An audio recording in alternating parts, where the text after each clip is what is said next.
So in the, and I mentioned before that Father in the 60s, and I guess also, well, mostly in the 60s, published 3 books. One was The Divine Principle, or the Worldly Kangnon, and then the Unification Thought, and the Critique of Communism and its Counterproposal. And in that 3rd book,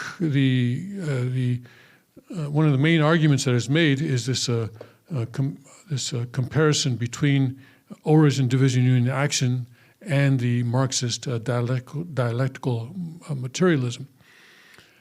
And so it says here, when Marx and Engels combined Hegel's dialectic with materialism, they created dialectical materialism. Hegel's dialectic is a development logic that adopts the formula of thesis, antithesis, and synthesis.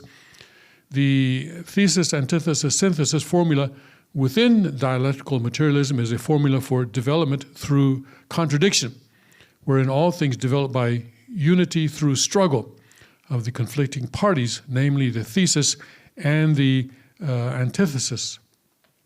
In reality, communists ignore the unity aspect and only view development through struggle as being a dialectical development. In fact, anything or any being that develops when subject and object achieve harmonious give and receive action centering on a common purpose. So this is a fundamental difference between Marxism and True Father's teaching. One is based on development through struggle. Father's teaching is based on development through harmony, or through reciprocal harmony and through reciprocal action. So the if you read Marx's Das Kapital, which I had to in college, I didn't have to, I guess I chose to take that course. But here, they don't believe in harmonious unification, but rather through oppositional struggle. And the example is given by Marx of an egg and the embryo and the albumin and yolk. And he will say that the embryo within the egg and the albumin and yolk within the egg are struggling. They are fighting each other, all right? And then they are struggle. But then, where'd it go? Then finally, bang, the egg cracks and there's a revolution and the chick comes out. But obviously, and that's, and I think maybe Marxists today will say, yeah, we don't really believe that, but you still believe in the basic principle that this was trying to illustrate. And what's actually happening is that the embryo and the albumin yolk are working together. They're working together towards a common purpose. And eventually then that results in a chick. So it's not struggle between the two, but it's actually working together in a common purpose. So if you read Das Kapital, I read it in English, obviously. There are all sorts of really strange things that Marx tries to talk about. And so people today will say, well, yeah, nobody believes in Marxism anymore, but the fundamental idea is still there, that development comes through struggle. And so they're always trying to foment a struggle, foment division, but division in a way that creates struggle. As someone mentioned already, the critical race theory divides a society into oppressors and oppressed. And so that obviously is creating a struggle, right? Yeah. So that actually leads to destruction and not to development. So the conclusion is that dialectical materialism is opposition and struggle, and that leads to destruction, whereas give and receive, oneism, opposition, harmonious unification leads to development. And this is an important thing to consider when we're talking about solving the real problems of the world. Well, we've already talked a lot about family, and we've talked about the relationship between husband and wife as being the two, both coming from God and then coming together in harmony, things like and so forth. And also this idea that development does not take place through struggle, but rather through a harmonious reciprocal action centered on a common purpose, and that is very important. So when an embryo and the egg's albumin, the yolk, stand in the positions of subject-object partners and both are directed towards the same purpose, it is more appropriate to call this a give and receive relationship rather than a dialectical relationship. Accordingly, this dynamic should be considered one of give and receive type oneism rather than the dialectical materialism. In the three-element nature of individual truth bodies, all created beings necessarily possess three types of relative subject-object elements. One is internal character and external form, or sengsang and hyongsang. One is a yang nature and yin nature, and the other is main element and supporting elements. So now we come to Carrie's question about the three objects' purposes. So we'll look at the grandfather and the granddaughter in this situation. Okay? So when any one of the four elements assumes the position of subject, the elements take the position of its three objects. When all four elements engage in give and receive action, the three object purpose is completed, and the center of all beings is God, and the motivation begins from God, and the self should not be the center of motivation. The father respected people who were experts in their field. You know, he would learn from fishermen, for example. When he went fishing, he would learn from fishermen. When he went to a certain area, he wouldn't assume that, okay, I'm the Messiah, I know everything, all you guys got to follow me. No, he listened to and respected the opinions of experts. So in those conversations, then, Father was placing himself in the object-partner position, wasn't he? He's learning. He's not teaching, he's learning. But that doesn't mean that the fisherman is now the Messiah. And also the example that Carrie was giving, you know, when a grandfather and a granddaughter, little baby, are playing, then the granddaughter can do, basically, your father would say, granddaughter can do whatever it wants, whatever she wants. She can, you know, sort of tweak the grandfather's nose and so forth, and the grandfather is actually happy for that, and so then the granddaughter is in the subject-partner position during that interaction. But this is not to say that the granddaughter is now the Messiah, or the granddaughter is now the head of the family, something like that. So what this diagram shows is that these one in the subject has a relationship with God, has a give and receive relationship with the object, and also has a give and receive with the union, and the object the same, and then the union also has this relationship with each way.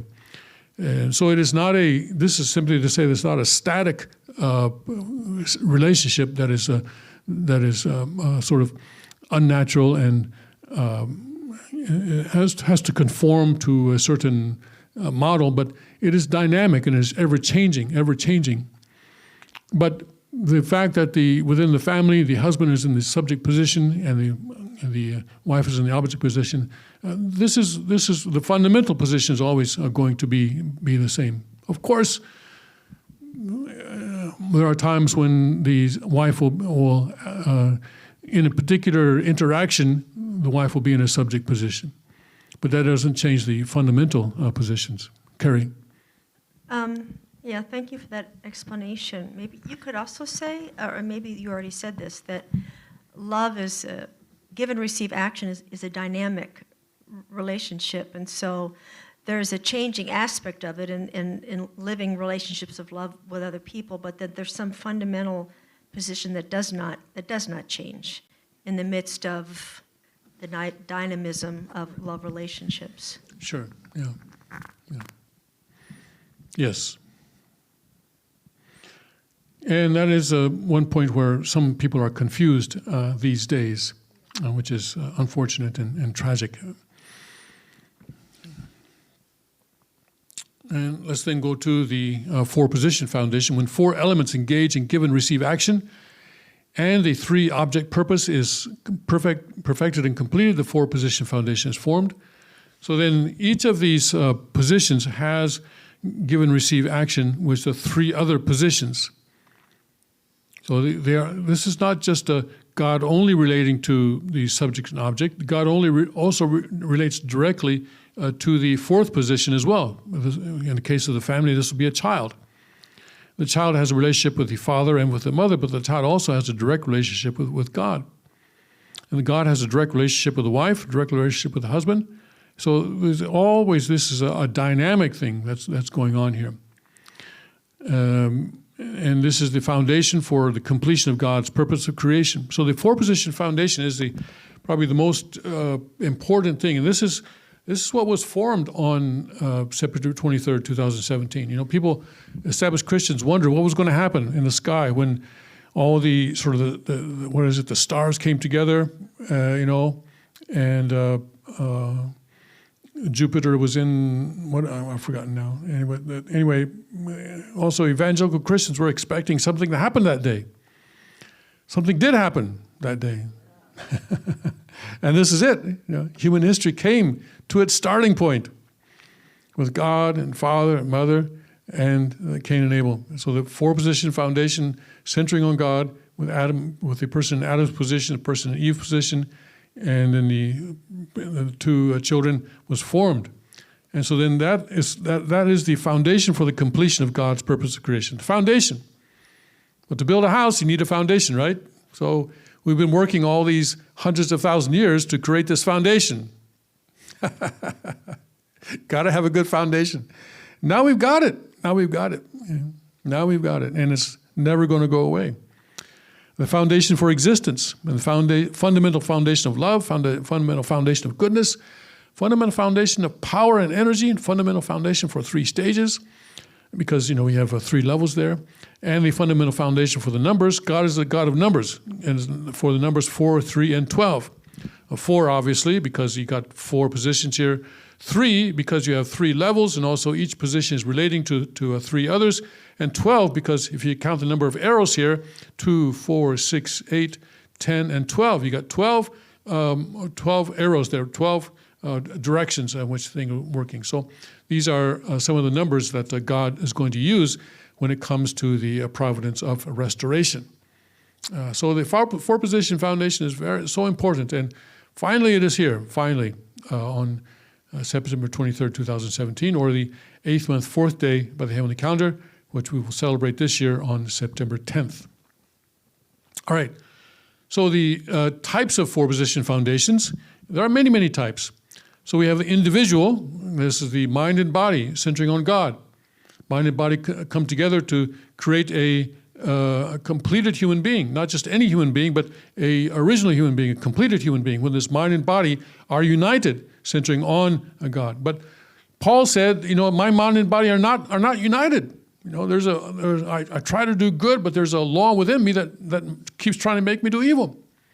So mind and body and Paul were not united. And Father would stand in front of people and say, okay, raise your hand if your mind and body are united. Of course, no one dared raise their hand. Our mind and body is not united, not united. Yeah. So we are contradictory beings. This is why we say that. And sinful human beings are contradictory beings. We have both good and evil within us. And so that's why we are always repenting and always, like Carrie said, Gen said her prayer, was it Carrie? That we are always pouring clear water into the mud so as to wash out that mud so that we can become original human beings. But this is the ideal. The mind and body are united, centering on God to create an original human being. A human being according to God's original design, a completed human being. This is the perfection of character, the completion of character. And then the family type four-position foundation is when a man and woman come together, centering on God, right? And each one, of course, is related to God, and the child also related to God. This is the family. This is the family where God is in the center of the family, and this is the ideal family now. Not just a group of people who share similar DNA, but people who share values, who all of whom have a personal relationship with God and with each other. But united, centering on this common purpose of God. Oops, I jumped ahead there.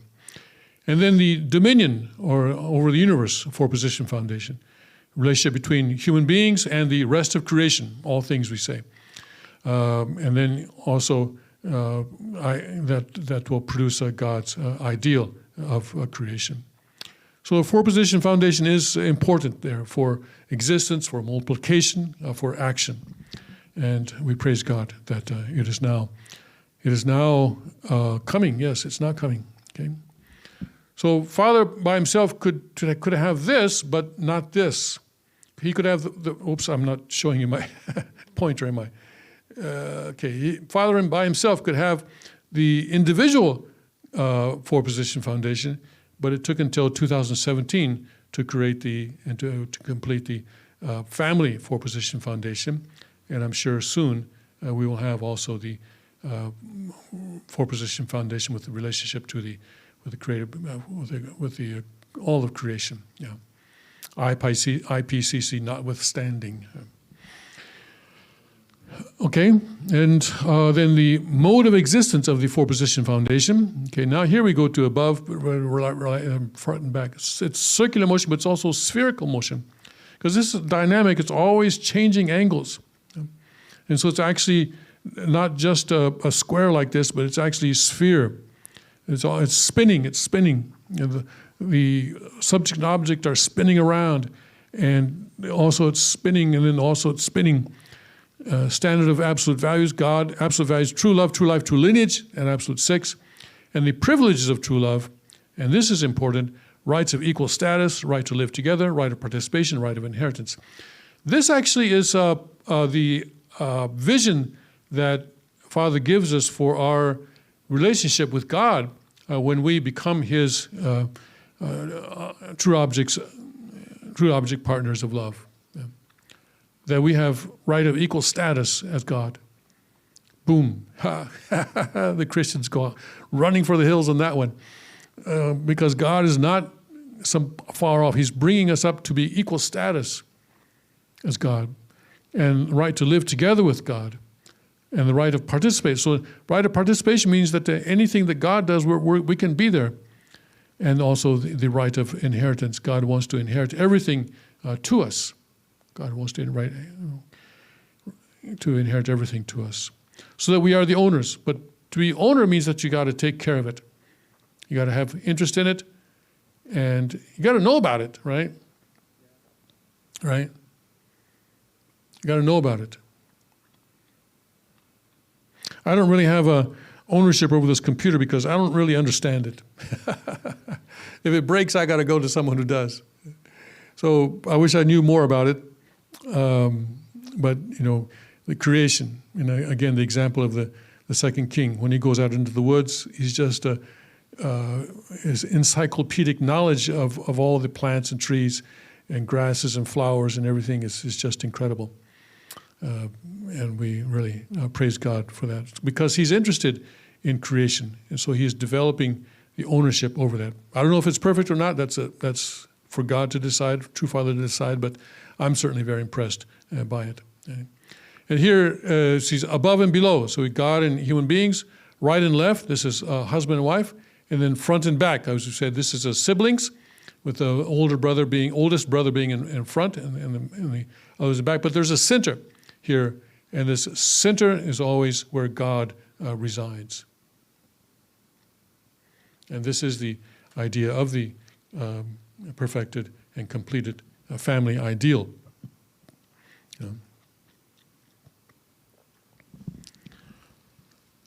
That's the kind of family that we are trying to build, and we'll get there. We'll get there. Don't worry. If not in this generation, then maybe the next. But we will get there. I know.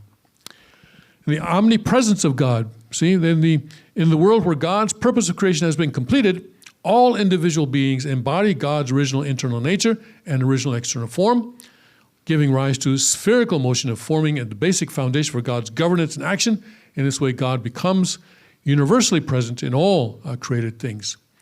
So this is not pantheism to say that God is present in all created things. It just means that he has a relationship there, and he is expressed through all the created things, to male and female animals, and men and women, and human beings, and the stamen and pistil, and the plants, and so forth. So he is omnipresent. He is present everywhere. And the multiplication of life, without exception, for living beings to continue to exist, they must reproduce. And this multiplication takes place through the origin, division, union, action that results from give and receive action. So here subject and object union. So then the stamen and pistil, male and female, is the offspring. This is how reproduction and the multiplication of life takes place on the earth. And the reason that all beings are comprised of dual characteristics, well, for the sake of existence. Energy, you have to have energy for existence. And energy comes from give and receive action. Give and receive action requires two partners. You gotta have a partner in order to have give and receive action. And the second reason is for the sake of perpetuity. Yeah. So if we are created by God as eternal beings, then that means that there has to be a perpetual, eternal give and receive action going on. So that's why even within our spirit self, we have a spirit mind and a spirit body, because there's a perpetual give and receive action going on. God will, if we reach completion, then God will reside in our spirit mind, and then our body will be moving according to that in the spirit world. Yeah. Tim? Yes. I'm really trying to understand, as I mentioned earlier, that more deeply Seung-sang, Hyung-sang, and Yang and Yin. And could you say that one of the main reasons for the manifestation of Yang and Yin in the created world is for the fulfillment of love? That you need, man and woman, you need two beings in order for love to be fulfilled. Because that's not really the nature of Seung-sang and Hyung-sang. Our minds and bodies are so that we can exist. We exist through, but would you think that would be a correct Well, yeah, thing because to say? love is what flows from the subject partner to an object partner. So yes, without the two, the yang and the yin, you could not have love. Love would not be able to flow.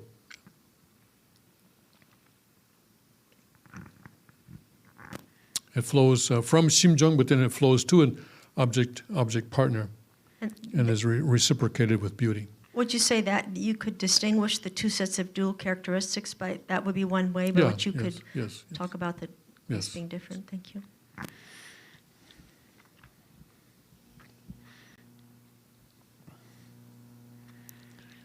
All right, then let's go to the purpose of creation.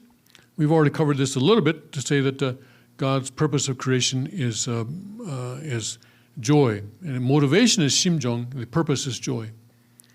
Motivation for God's creation is 심정 is his essential attribute, and it's the root of God's true love and the core of God's character. Remember, 심정 is the shorthand way of thinking of 심정. The easiest way is to say that irrepressible love. But a more correct definition is it is the irrepressible impulse of the heart to give love or invest love in an object partner so as to receive and experience love and joy. So it is that impulse, that irrepressible impulse to give love, always, always, always. It's irrepressible. You can't stop loving. Okay?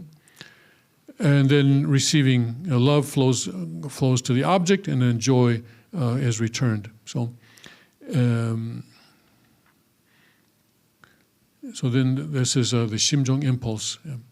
The purpose of creation is joy, because the object returns joy to the subject partner, and God created human beings as ones who resembled him. It says in Genesis 1:27, he created human beings in his own image, it says in 1:27, man and male and female, he created them, all right? Here.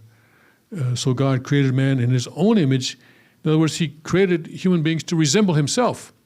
And that's important, because it's when we resemble God that we give him joy, the most joy.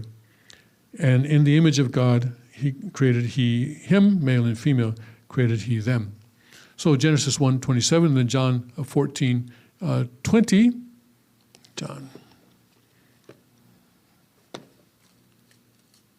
John 14.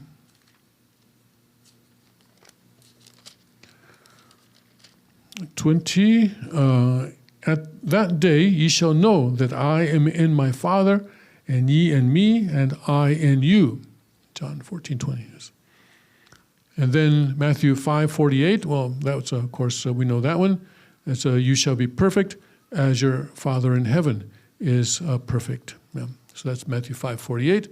And then the object of 심정, Genesis 1:28. That's of course the telling Adam and Eve to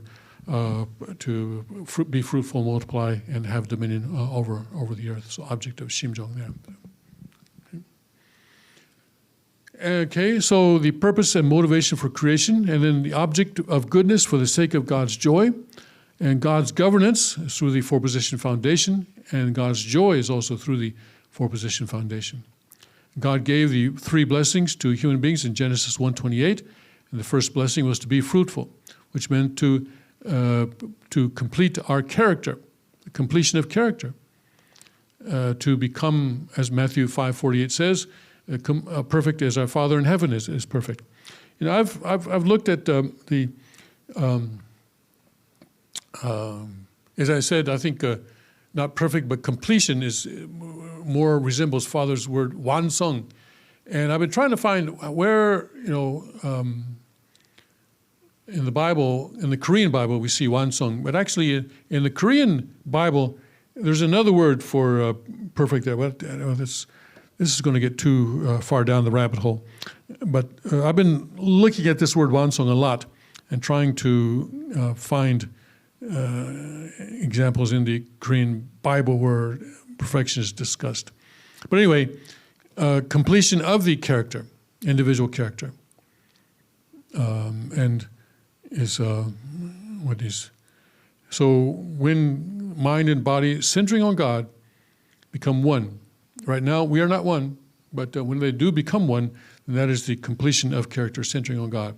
That gives us divinity, God's divinity, that we will become heavenly people, and 심정, absolute sex, and we then this is the purpose actually of a 심정 education.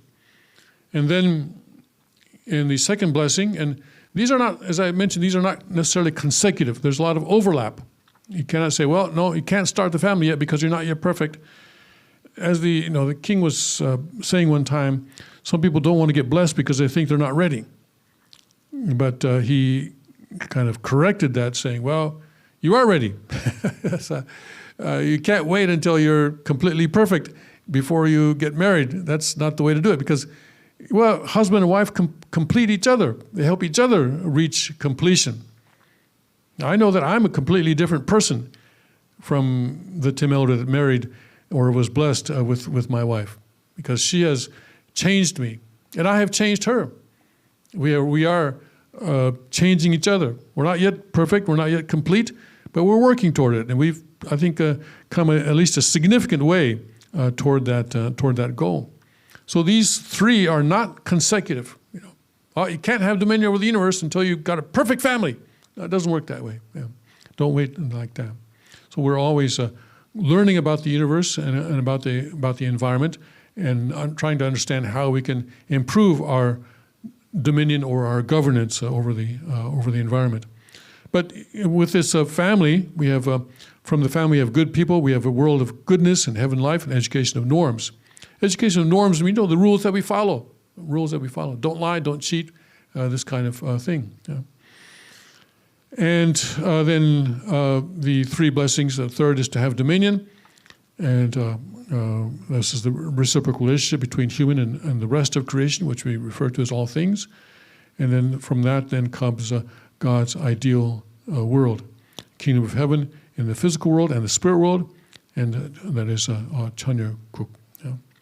And Cheonryuk, to have the constitution of Cheonryuk, but it's going to be a process of coming about. The Constitution provides a framework through which we can incentivize goodness, I would say. Incentivize goodness and discourage evil. Because in Cheonryuk, you can make bad decisions. People will make bad decisions, but then you have to take the consequences of your own decisions because there's no government welfare. For example, in Cheonryuk Constitution, it says the federal government cannot outlaw intoxicating substances. So yeah, marijuana, fentanyl, heroin, LSD, it's all, if you want it, you got it. But, okay, no welfare.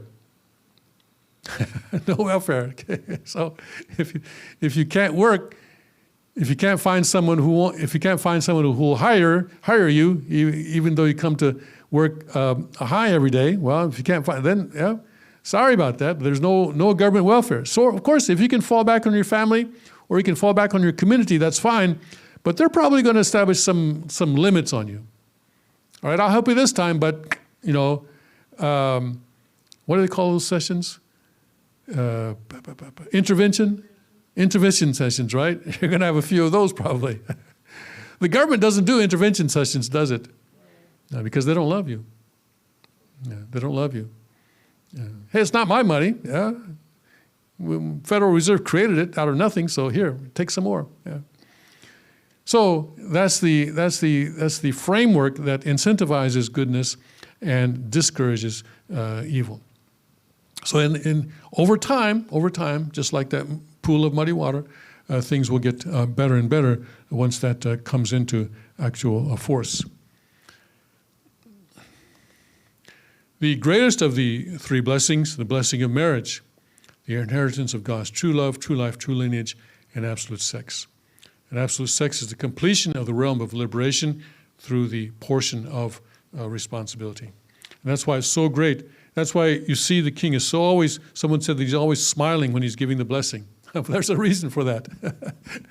And Father also, you know, Father also was smiling, you know, when he was giving the blessing, because this is each blessing is a tremendous victory for God and advancement of the providence. An explanation of the three blessings: the individual four-position foundation is the completion of character, and God and human being one, as in John 14:20 we just read, and 1 Corinthians 3:16. Don't you know that you are the temple of God?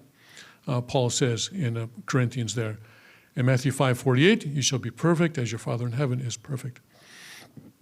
And this comes through Shimjong education. And family type four-position foundation is education for the completion of family, and education on qualifications for couples, education on keeping God's commandment, education for becoming principal beings, and education on putting love into practice and an ethical lifestyle, and education on living according to the heavenly fortune. Yeah. And then the dominion type four-position foundation is the completion of dominion ideal world, and education for completion of dominion. And for that, you need knowledge. You know, you need to know about stuff, whether it's the law or medicine or whatever else, whatever other field you're going into. It takes knowledge and it takes skills. So skills education and physical education, the physical body, the training of the physical body as well. But that's not the most fundamental one. You got to have a character that reflects God's divinity, and then a family that also reflects God's divinity. Then you can have a knowledge education, but not consecutive. You know, you don't have to wait until you have these before you start studying knowledge. But these first two are fundamental to the third. So if you have the first two, you're not going to be working on viruses, figuring out how to change a virus to give it a gain of function so that it will go out and kill people. You're not going to do that.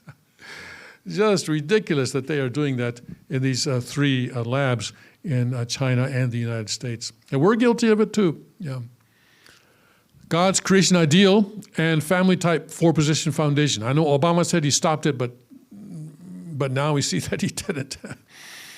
God's purpose of creation is the realization of true love, because true love is what flows from Shimjong, right? Flows from Shimjong into an object partner and then returns as love and joy.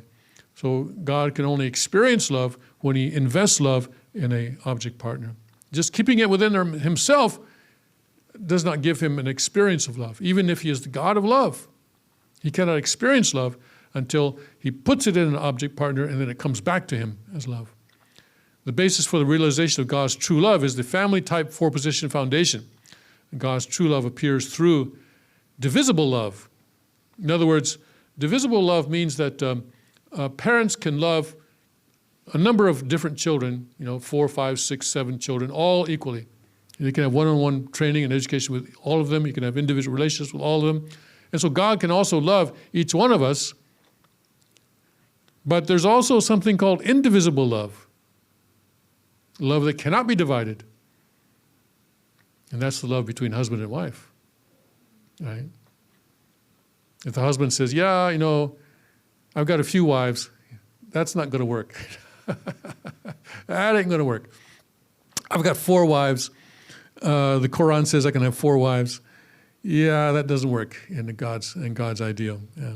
Because love between husband and wife, on the horizontal love, that's not divisible. But downward love, vertical love is divisible. God can love all of us equally. Parents can love all of their children equally. But don't try that between husband and wife. Yeah. Parents' love is downward. It's compassion and mercy. Couples' love, husband and wife love is horizontal. It's harmony and affection. And child's love is upward, filial devotion. And sibling love is also horizontal, friendship and affection. And then the morals and ethics, morals are the norms for behavior and individual life, and norms for behavior as an individual truth body. And let's get this a bit bigger. Norms for completion of the first blessing and completion of character, and the individual 4-position foundation. Okay, and then these ethics, that's morals, and then ethics, the norms for completion of the second blessing and completion of the family type 4-position foundation. So here draws a distinction between morals and ethics. And then the, let's see here, the order of the solar system or of a connective collective. So we'll see that on the next page here. Vertical and horizontal order within the family. And the vertical order, the great-grandparents, grandparents, parents, child, grandchildren. So this is the universal family of heaven and earth. Maybe the great-grandparents are most likely, possibly already in the spirit world, but there's still a connection there with the grandparents, with the parents, and so forth. Then the parents are sort of the main nucleus of this, and then the children are revolving around this, and this is the family. So the family as a connected body, family ethics. And so also similarly in the universe, you have the sun at the center, and then various planets in the horizontal order, solar as a connected body, and the family ethics there. And the love equality is equality through order. And so human being subject-object, human part subject-object, and so equality is equality of love, equality of character, equality of satisfaction and joy. And we covered on Saturday how that is the equality between men and women, and there is no equality of gender, though. There's a difference of role. The man is the masculine subject, woman is the feminine object, and there's a difference of position. Man is in the subject role on the right side, woman in the object role on the left side. And this is the order of the family and father's teaching and in God's original plan of creation. And true love brings with it privileges. Right of participation, right of equal status, and right to live together. This is true of men and women, but it's also true of God and all of humanity. And right of participation, the wife has the right to participate in what the husband is doing. Right of equal status, right to live together. And then the right of inheritance. True love is investing and forgetting and not remembering, and giving and forgetting and wanting to give more and living for the sake of others. You know, I have a problem. I really have we all, I guess, have a problem of giving and forgetting, right? You know, I once loaned a guy some money, and he died without returning it to me. And I still remember it. No, because, you know, when he asked me for money, and I talked with my wife about it, and she said, well, you know, give him the money, but don't expect him to return it. Give it to him as a loan, but don't expect him to return it, which I thought were wise words. But that's not easy to do, though, is it? Yeah. He finally died without paying his bill. True story. And I still remember it. That just shows that I still have a ways to go to complete my character, I guess. Yes. We should be able to, yeah, did I give you money? Yeah, I didn't know that. Oh, thank you for paying it back. It's a tough course, isn't it? Yeah. The source and origin of true love is God. Where there is no true love, God also is not present. Yeah. So we need to live for the sake of others. Yeah. And then what is true love? Well, it's a source of life, source of happiness, source of peace, source of unity, source of joy, source of true lineage. And true love is the type of love that invests and forgets. It gives and forgets and gives again, gives again, and gives again. It does not expect a return. It just keeps on giving without expecting a return. I wonder what he's doing in spirit world right now. Do you think he remembers? Probably not. He does now. He does not. I reminded him. Maybe I'll find a $20 bill on the floor somewhere. I don't think it was 20. Actually, I don't remember how much it was. It was more than $20, I think. Anyway, there's been inflation, all right? Okay. I want the interest too. Okay. No. Absolute sex purity movement and peace movement centering on true love. If true love has not borne fruit, it will remain unfertilized, even if it is planted. So, and Father talks about the fruit because he knows a lot about farming himself. So, if a fruit does not ripen, then even if you take the seed out of it, that seed will not grow into a new plant. It's not fertilized. So if true love is not borne fruit, it will remain unfertilized, even if it is planted. And I remember Jesus' parable of the seeds, right? Or someone throws seeds, and some land on the pathway, some land on the rocks, some land on the thistles, but some of them land in fertile ground and are able to grow. So God is always, planting seeds, and sometimes they grow, but not always, unfortunately. Okay. And so the family is the basic unit of heaven. The constituent members are the parents, the couple, and the children, and the relational nature is above and below, right and left, and right, front and back. We saw this already. But the core, that is the center, is always God. So this is not a group that we would say, well, all they do is share some DNA, a similar DNA. This is a group that actually has a strong relationship. These are 12 directions. Here we only have a few of those directions that we in this, but we see that each member of this family has a strong relationship with all the other members of the families. So that's the three object purposes, that each member of the four-position foundation has a direct relationship with every other element in the four-position foundation. And that's what the king talks about when he talks about one-on-one training. And then relationally, it is one body. It's a unified body. In the center is Shimjong, God's Shimjong, or true love. So the more families we can have like that, the better. And we're developing that. We're on our way, step by step. The order of the family is a standard for the order of the universe, and the family is God's ideal of creation. And the heaven is represented by the number 3, that's God, Adam, and Eve. Earth is represented by the number 4, God, Adam, Eve, and the children. And the family, the number 7, God, father, mother, husband, wife, and children. So 1, 2, 3, 4, 5, and then number 7. Well, I think 1, 2, 3, 4, 5, 6, and then the whole is 7. Yeah. And the entirety is 7. And then the dual purposes. So everything has a dual purpose. Existence has a Songsang type sector, that's the internal sector, that was the purpose of the whole, and the Hyongsang type sector, and the purpose of the individual. And this Songsang type sector is the public. And when we say public, Some people got confused about that. It doesn't mean something that belongs to the government. It means something that is,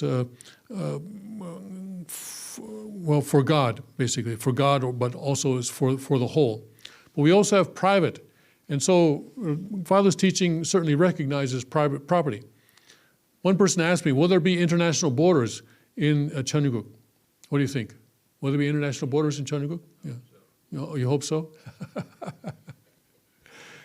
I think there will be, yeah. Because we recognize, Father recognizes private property. And private property means that, okay, from this line to this line is mine, right? And various people have private property, and those private properties come together to form a town or a state. Or if you get more, then that's a nation. Okay, from here to here is our state. This is our state.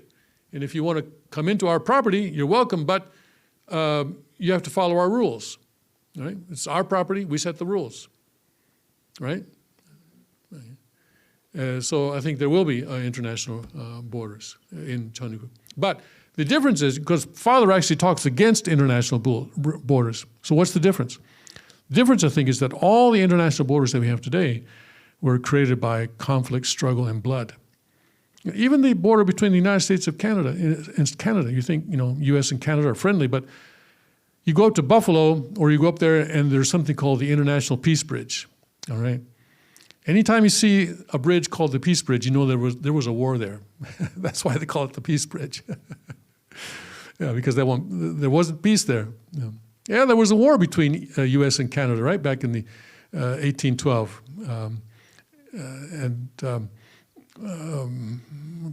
I think pretty much all boundaries today have been either the result of conflict or the cause of conflict. Did you know that there was a war between Missouri and Kansas?